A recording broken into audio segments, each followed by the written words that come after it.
మన ఛానల్కి సబ్స్క్రైబ్ చేసుకోండి అని నేను ఏ రోజు అడగట్లేదు కూడా.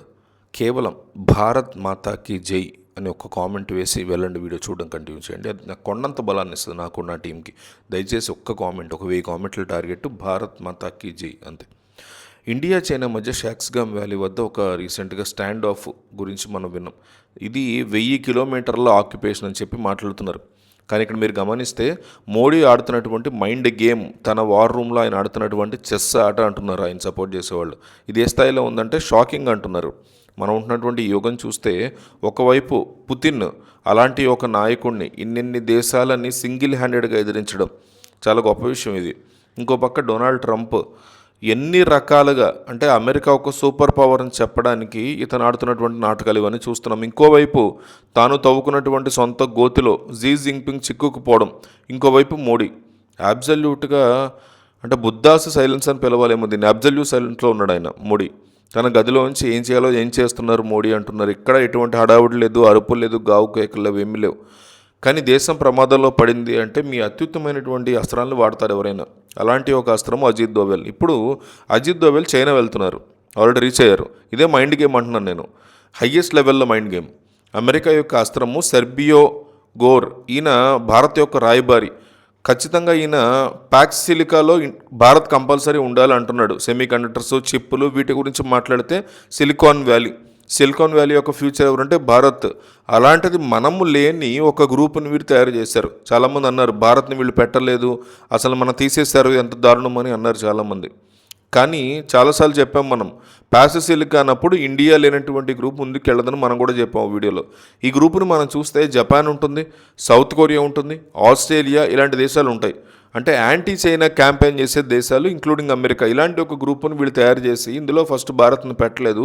ఇప్పుడు సెర్బియో గోర్ ఏమంటున్నాడంటే ఇండియా ఉంది తీరాలి అంటున్నాడు, ఇండియా ఖచ్చితంగా ఉంటుంది అంటున్నాడు. సరే భారత్ను తీసుకొస్తున్నారు, సో వాడు చెప్తే మనం వినాలా అన్నప్పుడు, మనం మైండ్ గేమ్ ఆడుతున్నప్పుడు ఫస్ట్ ఒప్పుకోవాలి. ఎస్, వీఆర్ వెరీ హ్యాపీ, మీరు మమ్మల్ని ఇన్వైట్ చేశారు, ఈ గ్రూప్లో మమ్మల్ని పెట్టారు, చాలా ఆనందంగా ఉంది. వాడు చెప్పాడు, మనం విన్నాం, అట్లాగే అనిపిస్తుంది.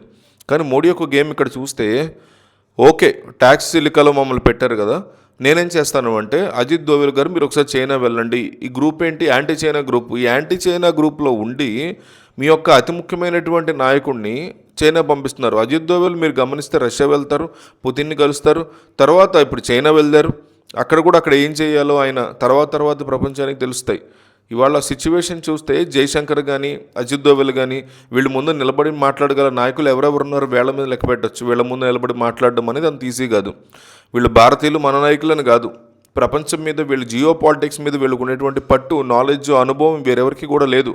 ఒక్క పుతిన్ తప్ప ఇంకెవరికి కూడా వీళ్ళిద్దరూ ఎదుర్కొండా నిలబడి కూర్చొని మాట్లాడగలిగే ప్రపంచంలోనే ఏ నాయకులు లేరు. అలాంటి అజిత్ దోవెల్ ఇవాళ చైనా వెళ్తున్నారు. షాక్స్గామ్ వ్యాలీ గురించి కావచ్చు, లడాఖ్కి సంబంధించిన ఇష్యూ కావచ్చు, ఇవాళ మనం మాట్లాడుతున్న ఇన్వెస్ట్మెంట్స్, రీసెంట్గా కూడా మనం కొన్ని వీడియోస్లో మాట్లాడాం. యూరోప్ యూనియన్ మనతో ఫ్రీ ట్రేడ్ అగ్రిమెంట్ చేసుకోవడం వల్ల $140 బిలియన్ ఇక్కడ వ్యాపారం, మన జీడిపి, మన రెవెన్యూస్. అదే చైనాని తీసుకొస్తే కనుక రియల్ ఎస్టేట్ వ్యాపారము, ఇన్ఫ్రాస్ట్రక్చరు, రోడ్లు, కార్లు మొత్తం కలిపితే కనుక చైనా వాడి యొక్క ఇన్వెస్ట్మెంట్ యొక్క ప్రవాహం వస్తుంది, సునామీలాగా వరద. భారత్లోకి అది వస్తే మనకు అమెరికాతో పని ఉందా అనేది బిగ్గెస్ట్ క్వశ్చన్. చైనాని మనం ఆపి ఉంచాం, ఎప్పుడు నీ అవసరం ఉంటుందో అప్పుడు నేను వాడతాము, ఆగు అన్నాం. ఇవాళ మోడీ తన వార్ రూమ్లో చైనా వాడు ఫైల్ పట్టుకుని కూర్చున్నారు. ఎందుకంటే అమెరికా వాడు మనల్ని బెదిరిస్తున్నాడు. డొనాల్డ్ ట్రంప్ ఒక ఫోన్ ముందు కూర్చొని మోడీ ఎప్పుడు నాకు ఫోన్ చేస్తాడా, నేను చెప్పాను కదా చెయ్యాలి, చేసే తీరతాడా, అతని యొక్క ఫ్రస్ట్రేషన్ ట్రంప్కి.